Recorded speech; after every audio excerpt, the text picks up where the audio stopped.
This is StarTalk.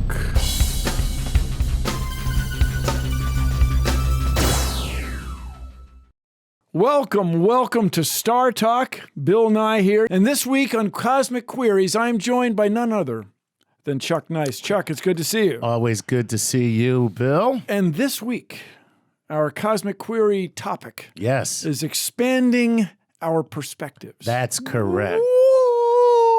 Is that the sound effect that goes along with expanded perspectives? It's a zoom out. It's got to be right. We're zooming out. It's an iris out. So, Chuck, you have the great list of cosmic queries which come to us from our listeners. Yes, they do, from all over the internets. And we're going to expand our perspective. Yes, we are. We've got some great questions from Facebook, Twitter, StarTalkRadio.net, and every other incarnation where we live. These are electronic media. These are electronic that the kids media. use. Yes, that's with right. Their electric computer machines. That's right. And I think we're on everything except Snapchat because... This doesn't last long enough. It doesn't last long enough, and nobody wants to see us naked. So that's very troubling. Just the image. Yeah, lead on. Did I disturb you there? Just a little. Okay, so listen, let's just jump into it. You haven't seen the questions. That's the way it works, and it's just really, the great thing about expanding your perspectives is a lot of this is science as well as Bill Nye's actual opinion. So we got a little Sci-pinion going on here. Sci-pinion. Quite the coinage. Yes. All right. So let's go with Nelson Sa, okay, from Facebook. This is a pretty decent question. You have to sound so surprised. Our listeners are a very sophisticated bunch. You know what? I just realized that I did sound that way. Well, like, hey, this plus, let it go, I would have been remiss. So lead on. Right. Okay. So Nelson from Facebook says this. Have NASA's zero-gravity experiments had any useful breakthroughs which better our society? So I assume that Nelson means outside of space travel, where, of course, it is directly applicable. But here on Earth, do those zero-gravity experiments do anything for us down here who are living in gravity? I'd say there's one thing specifically. They have led to research in bone health. Really? Yeah. So these modern bone medicines probably wouldn't be the way they are without all these discoveries made in zero or so-called microgravity, where people have very low gravity. Your bones, you look at a skeleton. Right. They're in the museum, let's say of American Museum of Natural History, for example. Okay. And they are solid. They look like rocks, but bones get flexed. They're alive. And if you stop putting a load on them, they get weak. And this is one of the things they discovered about astronauts in space for a long time, or even a medium amount of time. They lost their bones, their calcium. They would urinate it away. Is that because the body just realizes, well, there's no need. I'm not using this. I don't need it. Yes, and when you say realizes, reacts as though it realized. Yeah. Yes, that's my non-scientific way of saying the body reacts. Body reacts, yeah. And so people take pills to keep their bones going. And so they've speculated, people who are in this world, speculate that you could go to Mars in nearly zero gravity just by taking the right drugs. You could keep your bones. So this is affecting health on Earth. The other thing, we've learned so much about physics writ large by watching people bounce around in microgravity. Oh, really? Yeah, you just watch how things happen. You learn about torques and reactions, sort of classical physics. It's a beautiful thing. It's a beautiful thing. Nice. All right. So, and do any of those observations, especially when it comes to watching objects or people bounce around in zero G, does that do anything in any particular industry? Like I'm thinking maybe the automobile industry might be able to, go ahead. Two things people all dreamt of was new alloys of metal that would only be fabricable, if I may coin the adjective, in space or in nearly zero gravity. That hasn't panned out or alloyed out. And then the other one was sophisticated drug molecules that you could create more easily in zero gravity than you could create on Earth. And while that sounds reasonable, when you're working at the molecular level, gravity isn't the main thing. It's sort of viscosity just stickiness of molecules or overwhelms the gravitational effect. With that said, who knows what lies ahead, what discovery is yet to be made? And they study we, people, astronauts, study spiders who are still able to capture prey even though there's zero gravity. Even in zero gravity. They have trouble spinning webs. But they somehow can still... It's a learning curve, or it's a learning process. Spider jumps and misses, spider adjusts, jumps and gets. So there's something going on spider brain-wise. Right. Compensating for zero gravity. So what you and I think with our inner ears and how we roll, or keep from rolling, you think that we think that you might project that on spiders and other arthropods, but they got something else going on. There's something else going on, and so you wouldn't really learn that without experiments in zero gravity or near zero gravity. Well, that's great. So zero gravity, there you have it, Nelson, doing great things for us as a society and for spiders as well. For example. But Spider-Man, one of the things that he can do whatever a spider can. This is true. He can spin webs any size. Catches thieves just like flies. Look out. Here comes the Spider-Man. But we've all dreamed of being able to hang upside down without blood going to our brain. Spiders apparently are able to roll or hang. And I have dreamed of hanging upside down and kissing Mary Jane, my girlfriend, who doesn't know that I'm a radioactive superhero. All right, I'm going to move on now because that was kind of weird and creepy, and I don't know why. It wasn't really creepy. It's just a digression. Yes. All right, here we go. This is Chad William Hardin. He is coming to us through Facebook from Irvine, California. And he says this: my question is, can physics explain why time seems to speed up as we get older? Could this have something to do with the entanglement and the more interactions we have with each passing day? Or the expansion of the universe, decreasing density and altering time itself? Chad, I want some of what you are smoking. Well, here's what I say to people like that. Go ahead. Where we start any of these things. Chad, you may be right. But far more likely, it seems to me, is that each day as you get older becomes a smaller fraction of your total number of days. Right. And so each day blends in with the others more easily. When you're 5 years old, a day is That's a long time. That's right. That's a long time. When you're 55-year-old, it's a day in, 55,000. And so, have we talked about 30,000 days? No, we haven't. So if things go really well for you, Chuck, and you live to be 82 and 7 weeks, a month and 3/4. A month and 3/4. You get 30,000 days. Wow. 30,000 days. When you're 5 years old, or maybe Chad's age, 30,000 sounds like a lot. That's a big time. That's a long period of time. But when you get up near it, it doesn't seem like that many at all. So the days behind you are bigger than the days in front of you. Yeah. As a result, time seems to speed up. That's right. Wow. It could be dilation of the time space-time continuum. Could be. But more likely is just the arithmetic fraction denominator getting bigger than numerator. Right. But the truth is, it's a perspective at that point. It really is your perspective. So the 5-year-old has a different perspective of time than you do. You hope so. At 65. You hope so. Right, you hope so. Unless you're that Benjamin Benjamin Button. What did he do to tick you off? He kept getting younger. Yes, you're just mad at him. Let me tell you something. I'm so PO'd at that guy. Okay. Take comfort. He's not real. He's living my dream, though, real or not. Hey, Chad, thanks for the question. That was pretty cool. So there you have it. Who was he interacting with in the movie? Who, Benjamin Button? Kate Blanchett, is that right? Was it Kate Blanchett? Well, that would be a good dream. That's a solid dream. We can say interacting on radio? Yes, you can. Mm-hmm. Matt Ellie. No, I'm doing this wrong. I'm going to say it's Matt Eli, even though it's spelled E-L-Y. Matt Eli. Matt. What's on your mind prospectively? So Matt is coming from Facebook, and he says, is there a moment that sticks out in your memory, Bill, when you have witnessed someone else's cosmic perspective expand when they weren't seeking it, but it happened anyway? Steve Jobs experimented with hallucinogenics, and it aided him greatly. So I think Matt is looking for tacit approval from you for him to do psychotropic drugs. I don't recommend those. Okay. However, I am a host on this show, and when you work with Neil, wine is often after flowing, the show. flowing. Yeah. Yes. That said, it's happened more than once, and it has been with the planet Saturn.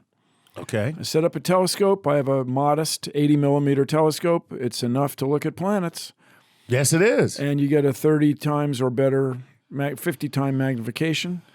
Woman looks through the eyepiece and goes, whoa, whoa. Sends me postcards the next day, just in romance with Saturn. Oh, okay. Sending you postcards of Saturn. No. Just sending you things, postcards. some things. Okay. But it's happened more than once. When people look at the planet Saturn, I claim they have a cosmic moment. Your perspective is enlarged. People think it's... Now, why just Saturn? I mean... Well, I think it's because it's intrinsically so pretty. So it's such a beautiful object. Okay. And there's this moment, it's happened, I cannot count.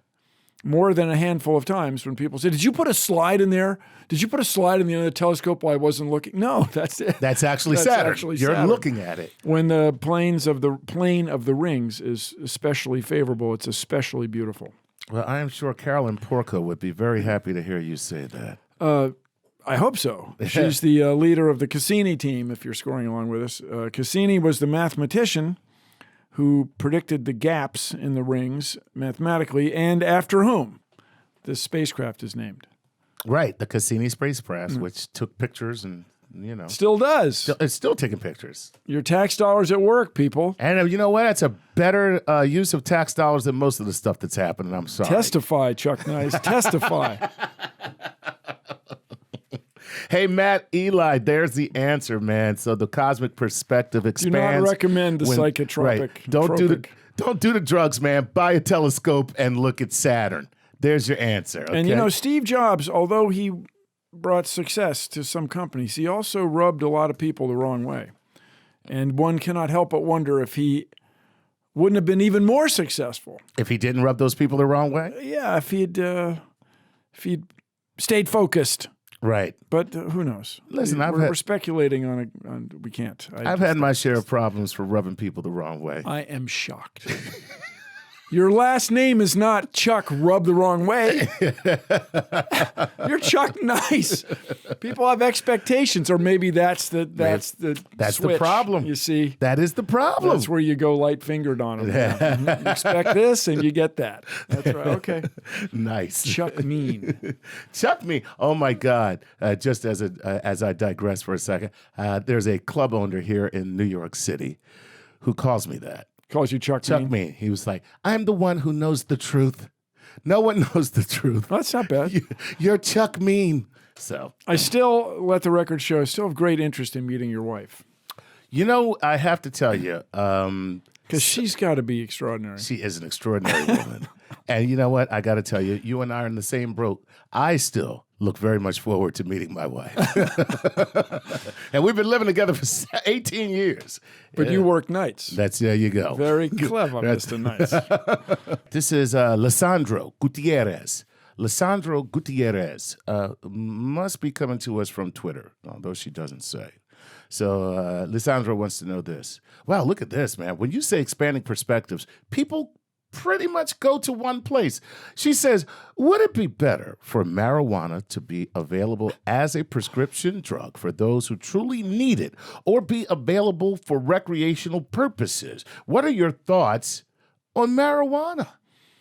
Well, I'll give you two separate tines of this fork. Okay, and let me just say before you answer that Lisandro comes to us from Patreon. So this is a Patreon question. So we must give it special attention, Mr. Nye. Well, there are two tines to this fork for me. The first one is in Washington State, in the United States, they claim that their new marijuana laws are working in the following way. They've reduced the number of DUIs, driving under the influence. Policemen don't have to spend as much time pursuing what used to be petty offenders when people have a small amount of marijuana with them. Right. And not that it's hard to pursue somebody who's high on marijuana. Dude, let me just tell you. Yeah. Dude. And I would run right now, but yeah. But so it's an income stream instead of a burden. But I will say that's the first tine of the fork. The other one, just for me, I do not like the smell. I'm not a fan of marijuana. See, I'm just I don't mind the smell of marijuana. I like the smell of cocaine a lot better. Can't hear you. And so the thing is, if marijuana is taxed and we have an education program, because I mean this is anecdotal, Chuck. Go ahead. Just people I've known who've smoked marijuana for a long time. Long time. Some of them are completely unaffected, but some of them just seem like they get stupider. Well, yes. And so I think it's related, or not related, it's a similar pattern to what you see with alcohol. Right. Some people are tolerant of it, some people aren't. Correct. And so I'm all for legalizing marijuana so long as we include an education program with it. Like some people are not going to be able to do it. You know, and this is what you just say right there is very important. And I agree with you exactly in that same way, because I myself used to, and when I say used to. Look, he's fine. And no, I'm not. That's the point. I am not fine. I used to smoke marijuana, and it's not that I'm done. That's it right there. There you go. I used to smoke like what happened was. No, so I used to smoke marijuana, but I'm not done with marijuana. It's done with me. So you lost me. So what happened? You took a meeting? No, it fired you? It stopped working. Oh, I see. The desired effect that I wanted was no longer available. It did not produce the desired effect. And so basically I would smoke it, become very paranoid, and that would be the entire experience. Me sitting alone in a room going, there's a lot of people in here, and I was by myself. So you stopped doing it? So I stopped because it wasn't What working. was the effect you were going for before? That whole, I would run right now, officer, but yeah. A sense of well-being. Yeah, exactly. Like the sense of well-being. Like, who cares? Everything is great, you know? Now, I have a friend who told me I'm just smoking the wrong marijuana, but that's a whole nother conversation. Sounds like a pushing person. No, it sounds like a guy who's trying to make a sale. That's my dealer, right? No, I don't mean to. No, he wasn't. He's not. Oh, no. He's just a guy who always had it, and I bought it from him. That's all you're saying. That doesn't make him a drug dealer, right? And so, with that thought, we've expanded our perspectives somewhat, and we're going to expand them further in the coming minutes here on StarTalk. Appreciate everybody who's sending your perspectival questions in, and we will join you, Bill Nye and Chuck Nice, right after this. Welcome back to StarTalk Radio. This is Bill Nye hosting this week, and I'm joined by a man with extraordinary cosmic perspective, none other than Chuck Nice. Yes. And we are taking your input with respect to a cosmic perspective. Yes. And we finished the last segment with some mind expansion questions about smoking marijuana and the role of the pusher person in Chuck's life at one time. Which, by the way, I think from now on, the pushing person is the new term to be used for anyone who is a purveyor of substances. It's politically correct. You can't go generalizing. You might think the pusher man was a guy, but it could be it's a pushing person. A woman. I like it. I love it. Hey, you know what? Since we're back on that theme, I got to ask this question. This is Matt Eli again, who sent in. He's prolific. He is. If Matt's a man, and you never know because it could be Matilda. This is what Matt wants to know. Have you, Bill Nye, ever experimented with any perception-altering drugs or aids that have expanded your perspective? No. I mean, I've enjoyed alcoholic beverages. I don't know if that's expanded my perspective. It's definitely reduced my inhibitions. But I don't know if that's the same as expanding perspective. I am picturing a shirtless Bill Nye up on a bar right now, baby. That's yes. With that said, I've tried on the glasses. I've tried closing my eyes for extended periods. trying to turn off all your senses. I've tried meditation with extraordinary input or techniques with words to say, thoughts to think, breaths to feel on your upper lip. I've tried all this stuff. But I've never really had my reality expanded, my perception of reality expanded, got to say. Okay. Oh, I've tried. But I haven't tried as hard. Like, I knew people who take LSD. Right. And they claim, good experiences. Yeah, but they all come back a little afraid of it. Okay, yes. I was going to say, there are a lot of people who have good experiences with LSD, or even if it's not LSD, like just any hallucinogenic, like mushrooms, and they tend to like it, and then at the same time, they are very leery. Like they would never say, "Yo, man, you should do that." Like I don't know too many people who are like LSD, man, you gotta do that. I don't know too many people like that. It's not my thing. But I am dull and boring. I mean, I've unexpanded life. Give me a perspective, expand me. Okay. All right, well, let's move on. This is from Cosmos Matters. This is the person, that's what they call themselves. May not be, it could be his real name. Cosmos Matters. That's true. Cosmos is a real name. From Facebook. What waste management strategies are they considering when people go to Mars? I sometimes think we need to save Earth before potentially polluting and messing up another planet. So he is assuming that when we go to Mars, we are going to screw it up. Well, he raises a very important point. A key point, something to consider. You don't want to contaminate another planet, especially if you're going there as an explorer to look for signs of life. Prime directive. The prime directive. And the prime directive is, of course, spiritually reasonable. Don't mess up other people's societies. But technically or scientifically, it's a guideline, a very good, strong guideline. If you're going to try to look for the evidence of some Martian microbe, a Marscrobe, you don't want to bring a bunch of microbes from Earth that would contaminate them. You wouldn't be able to tell one from the other. That said, I will just remind everybody it is my opinion, as you pointed out earlier, Chuck, Bill Nye's opinion is so often correct, that you don't really want to go live on Mars. You don't want to colonize Mars. Now listen, see, you say that, Bill, but you have to understand that you say this in the face of an actual lust for living on Mars. There is a living La Vida Loca Mars movement right now. You got the movie Martian. Loved it. But he's not colonizing it. Okay. He's doing scientific research, and he fully intended to come home. Right. Right? He's like, I can't wait to live where I can't breathe or drink or eat. Cool.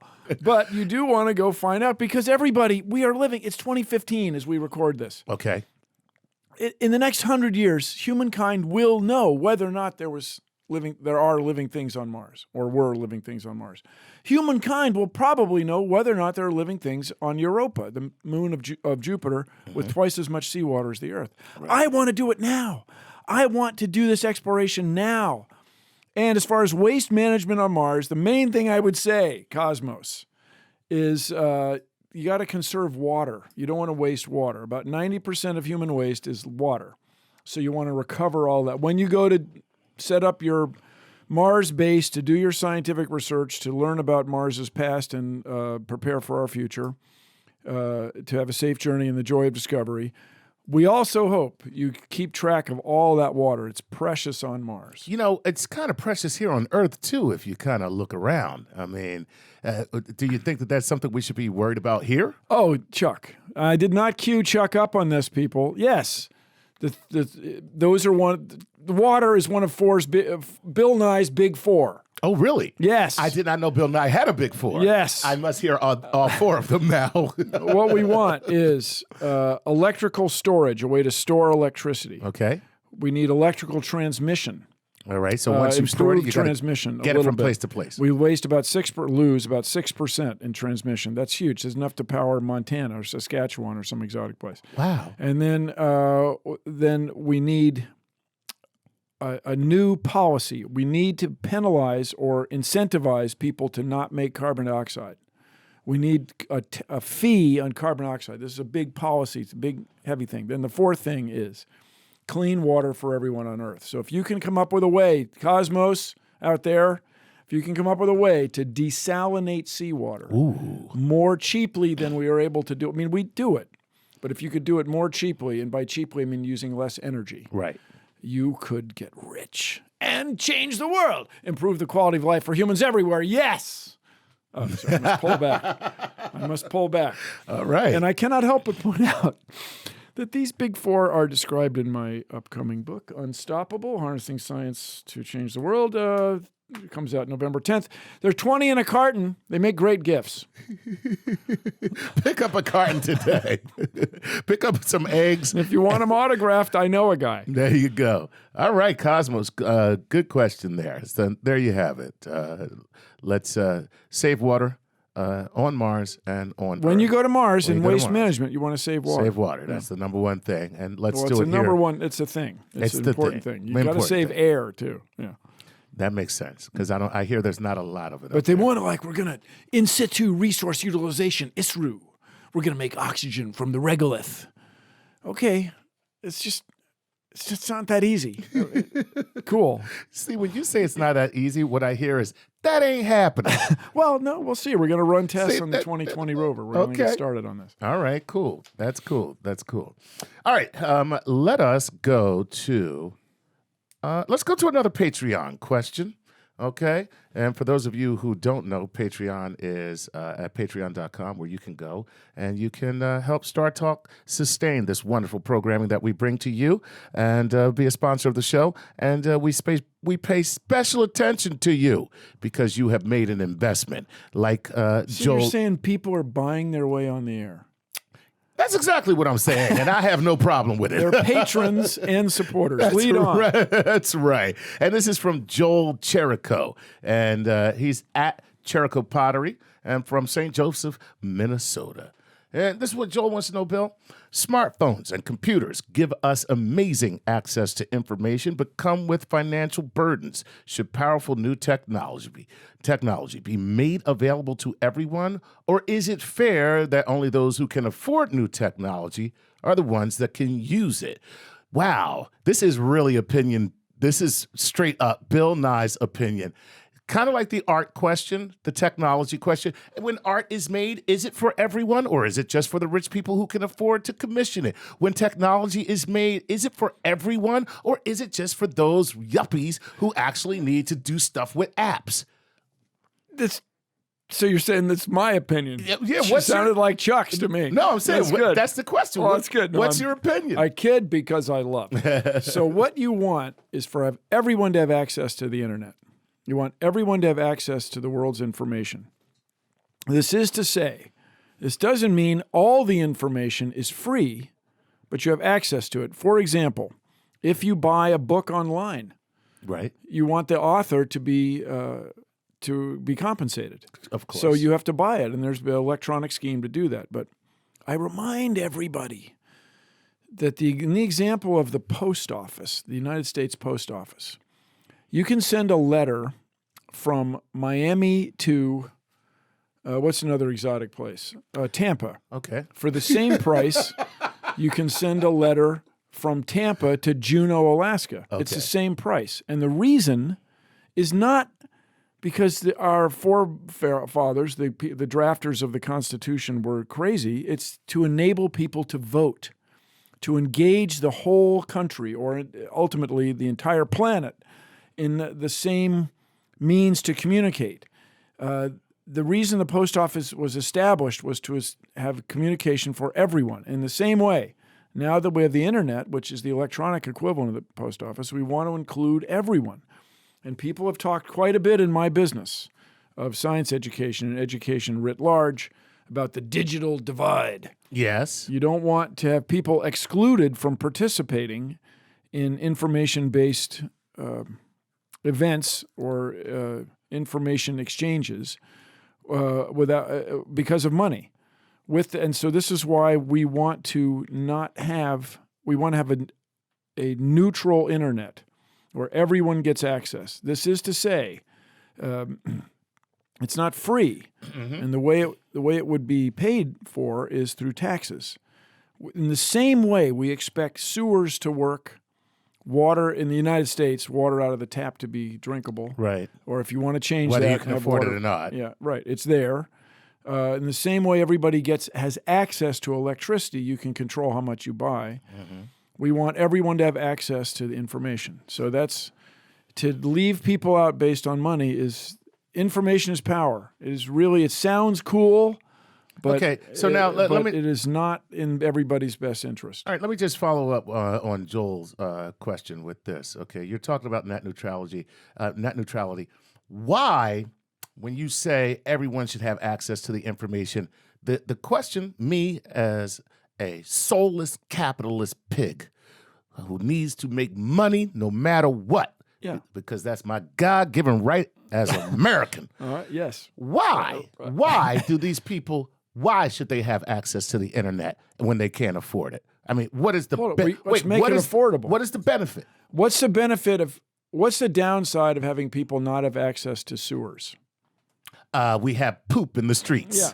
So in the same way, if you have people excluded from the goings-on in society, you're going to have people that become a burden rather than contributors. And this is, I'm first to admit, this progressive, bleeding heart, liberal, crazy, thoughtless, two chickens in every pot perspective. But believe me, if you exclude people... I don't know why I'm very hungry now. If you exclude people from what goes on in the community electronically, there will become a burden rather than contributors. Just imagine you're trying to hire somebody who goes home and cannot receive email from you or cannot communicate with you or does not have a phone. That person is much harder to employ. True. And so that person then will ultimately pay less taxes or none and will become a burden on you. Right. And so this is... while this is obvious to me and not other people, is charming. Okay, so... but who do we hate more than the cable company? I mean, there's very few things. And so you want to straighten that out and make it competitive. You are so... Boy, you touched the nerve there, that's for sure. So we want to straighten that out and make it reasonably priced and competitive. And this gets in, as we say, just like a machine should have all the parts it needs and no more, we want our government to enact and enforce all the regulations it needs, but no more. Gotcha. All right. Hey, Joe, That's why we have governments and legislatures and we argue about stuff. No, all that stuff should go away. I'm sorry. As a libertarian, I'm just saying there should be no regulation. People should do whatever they want to do. So they build their own telephone lines, their own routers. Can and a string, Bill. Can and string. Okay, who paves the road out front of your place? You hire people. Gravel. Get yourself some gravel. You got yourself a road. Where do you get gravel? From Gravel Co.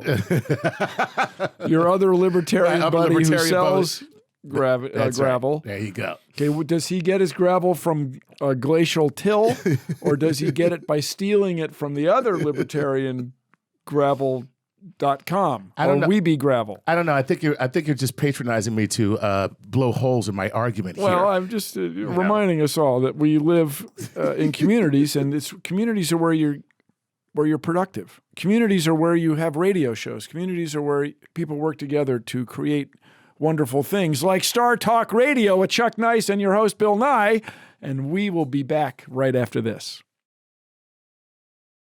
Welcome back to StarTalk Radio. Bill Nye hosting this week. I'm joined today by none other than Chuck Nice. That's right. And we are doing your questions. We are answering your questions from an expanding of perspective point of view.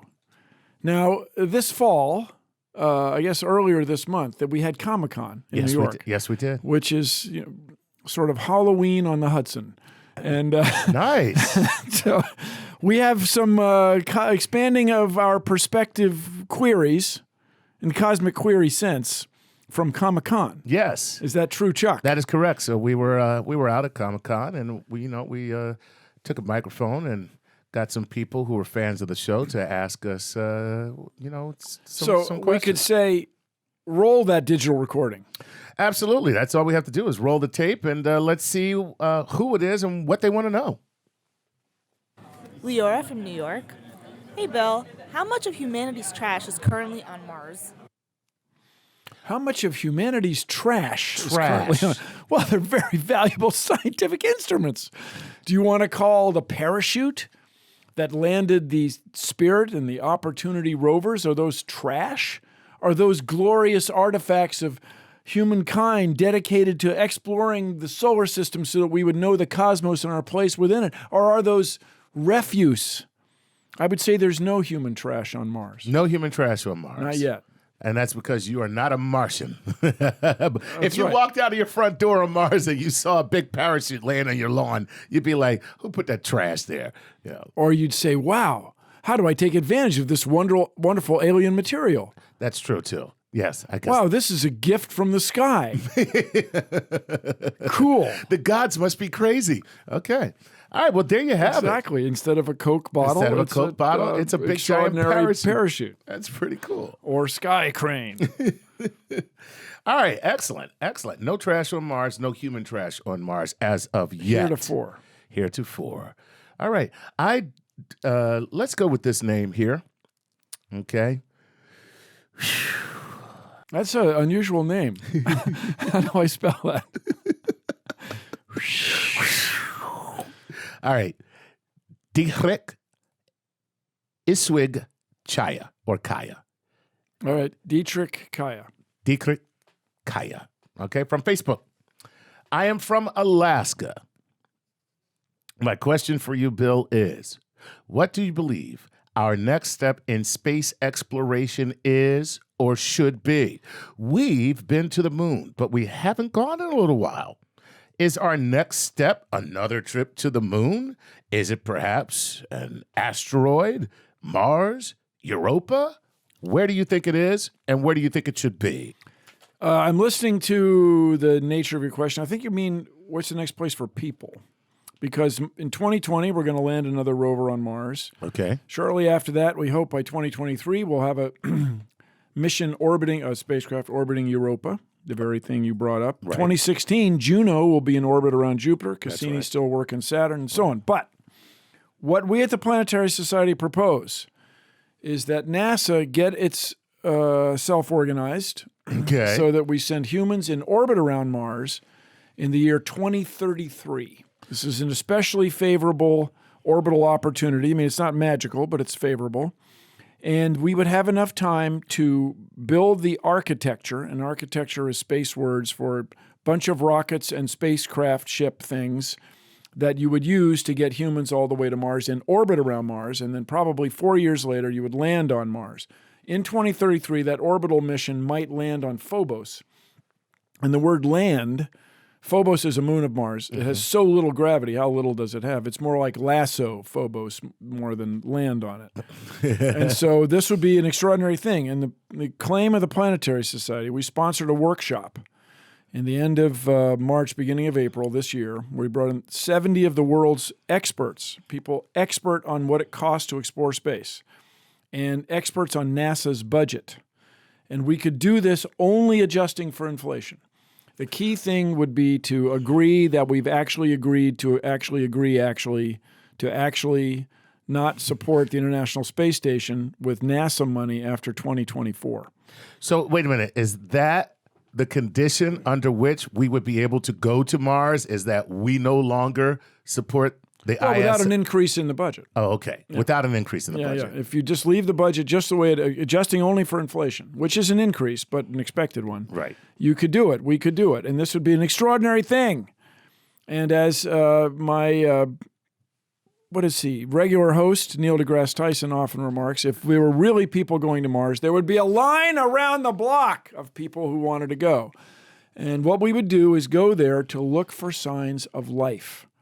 If we were to discover life on this other world, it would change this world. It would change the way everyone feels about his or her place in space. Would it now? Let's. I'm not saying we'd start driving on the left. I know, but I'm saying it would just get to you in the same way Copernicus showed the Earth goes around the sun. It changed everything, not in a weekend. No, you're right, because it took quite some time for that to happen. So what would be, in your estimation, when you talk about expanding perspectives? Which is what we're talking about here on Cosmic Query on StarTalk Radio. Right. What would be the number one perspective or change in people's perspective? Okay. What would the delta be for that perspective in humankind because you found some microbes on Mars? And we're not talking about, just the microbes that you don't have on Earth. What does that do to the perspective? Life is more likely than you thought. So there's got to be something else out there. Right. And it's once again this humbling nature of astronomy. You think you're the center of the universe? No, first of all, you think your territory, the map that you draw is the whole thing. Then you go over some mountains and there's some other people whose skin's slightly different color and their faces are a little different shape. And you go, dude, we're in Detroit. Yeah, for example. Then you find out you expect the sun to go around your flat place. But then it turns out, no, you go around the sun. And wait, the sun isn't the only star. Wait, there's billions of stars. Wait, there are things that look like stars that are actually groups of billions of stars. Wow. And you're in one of them. And you suck because you are nothing. You are smaller than you could even at first imagine. But then you find out, not only do you suck that way, you suck because there's life on another planet right down the solar systemic street. Wow. And somehow it's your fault. No, wait. Then the question would be, are those things on Mars like us, to wit? Do they have DNA? Okay. If they have DNA, what would that mean to medicine? It would mean DNA's always there. Or does it mean, obviously, when Mars was hit with an impactor, SFX coming. That's Mars getting a bitch slap from the cosmos. Then rock went into outer space, but you're in space, there's no sound, just. And then landed on Earth. Right. Fiery entry. And then you and I are descendant of Martian microbes. Right. That is extraordinary. See, now that is wild. And that would change, I hope, the way you feel about it, what it means to be a living thing. And I hope it gives you just that much more reverence for the cosmos and our place within it. It is worth exploring. The NASA budget now is 0.4% of the federal budget, less than 0.5%. And you could keep it right there, just adjusting for inflation. And you could change the world. Then you engage international partners, Canadian Space Agency, European Space Agency, Japanese Aerospace Exploration Agency, ISRO, Indian Space Research Organization, Chinese Space Administration, and here we are, changing the world together. Nice. I'm okay. Wow. That was I'm okay, Chuck. Do you need some water? Because that was fantastic. I'm all right. Let's get another. All right, another question from Comic-Con. All right, let's do a Comic-Con question, shall we? Let's hear it. Hey, Bill. This is Sam Eifling. I live in Brooklyn. I'm at Comic-Con. I had this thought, and I want to know what you think about it. There must be a finite number of possible molecules that we could catalog and understand in the same way that we've done with human genes. Is there any chance we will ever have a full catalog of all the possible, let's say, organic molecules available to us on planet Earth? That's a great question. And I'll say people are pursuing this in plants. There are people at the Boyce Thompson Institute at Cornell that are working hard to assay all the different molecules in plants that people didn't realize were there. Okay. But I have to say, from a practical standpoint, you probably never get every molecular combination because we just can't think of them. And when you start talking about polymers, do you count ultra-high molecular weight polyethylene, like Tupperware? Mm-hmm. And then do you count plastic wrap, food film? Right. Which is a different, then it gets to be a question. Chuck, that question is sort of overwhelming. But nevertheless, I feel a jolt. And by that, I mean, I think it's time for the lightning round. There you have it. It is time for the lightning round. Shall we? Yes, this is where you hit me with a question. Answer really quickly, then I hit the bell. Take it, Chuck. This is Bethany DiCaprio calling from Facebook. Here she says, what do you think it would take to unite the human beings on this planet? Big question. Working together over the next century and a half to resolve climate change. Wow. Good one. Kelly Elizabeth Claus from Facebook wants to know, what are your thoughts on toys and games such as Goldie Box that are recently being developed and marketed towards young girls to help foster an early interest in engineering, which you are, Bill. You're an engineer. What do you think about that? Oh, it's terrible. No, wait, it's great. Come on, it's great. The more the merrier. Let's go. We'll double the number of brains applied to engineering problems, and we will improve the quality of life for humans everywhere. What's not to love? Okay, and follow-up question. Do you think that those games work? Time will tell. It's hard to say right away. But intuitively, if the parents are excited about it, then the kid will get excited about it because kids watch what the parents do and emulate them. For better or for worse, that's the way it is. And full disclosure, everybody, Chuck Nice has 3 kids. But I'm not a role model. Okay, this one comes from Gabe Dominguez on Facebook. How can we get more women into STEM careers? At what point in life do you think the little girls stop believing that they can become astronauts or inventors? The key may be algebra. By engaging students in school in letters representing numbers much sooner than we do now, so that when you take formal algebra in 7th grade, let's say, in the United States, the stakes aren't as high.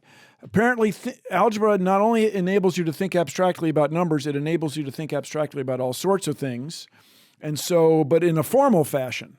And that's what, so we could just up the algebra budget just a little bit and see what happens. Keep in mind, it takes years for these things. Now the European Space Agency is largely run by women, but it took many years or decades for those people to work their way up through the brittle glass ceilings. There you have it. Okay, Bradley Dean Summerfield from Facebook wants to know this. Is there room in our current understanding of the universe for the possibility that our consciousness may in fact reside somewhere in space and not necessarily within the brains of our bodies? Wow. In a word, no. No, because if you hang around people who grow old and die, it certainly seems like as they lose their faculties, which many of us do, it certainly seems like it's a chemical thing going on in your brain. But when I watch science fiction, when I read my science fiction, it would be great to put your consciousness in some receptacle, as long as I still could feel the whole thing. Wow, that was oddly sexual. I don't know why. Doggone right. That's exactly what we're talking about, people. What did you think I was talking about? Okay, here we go. He's the guy with 3 kids. Are you down with cause and effect, Chuck? I've got time for one more question. Here we go. Kayla Len Yetman on Facebook wants to know this. As we explore the universe more and more in search of life and answers, if we did encounter new life, microbial or intelligence or ascension, how do you think the world proceeds from that point forward? We would think differently about what it means to be alive in the universe, in the cosmos, and we would have more respect for it, and that would improve the quality of life for humans everywhere. Let's work together and change the world. This has been StarTalk with me, Bill Nye, as your host, joined by Chuck Nice. Together, that's right. Keep looking up. This is StarTalk.